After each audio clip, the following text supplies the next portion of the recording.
আমাকে মুনতাজুর আকবর ভাই ফোন দিলেন, এই রাজ্জাক ভাই ফোন দিচ্ছি, তুমি ফোন উঠাও না। তো আমি আসলে সরাসরি ফোন আমি হাতে রাখি, এই এখন আমার মিউট করো ফোন।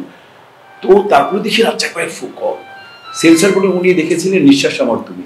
আমি যেটার কপিরাইট ছিল কলকাতার, যে ওটা তাপস দা করেছিলেন, তাপস পাল করেছিলেন, একটা আমি করেছি।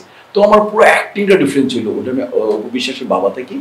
তো নিঃশ্বাস আমার তুমি বদিউল খোকনের ছবি, বিরাট বাজেটের ছবি।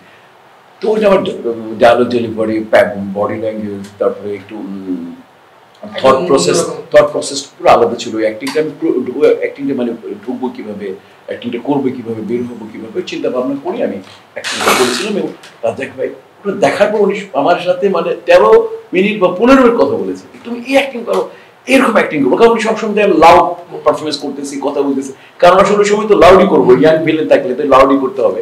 তো বাট উনি বললেন এটা আমার পুরো আন্ডারটোন অ্যাক্টিং ছিল, এবং চোখে পানি, মানে দারুণ আর কি একটা ক্যারেক্টার ছিল, অসম্ভব একটা ভালো ক্যারেক্টার।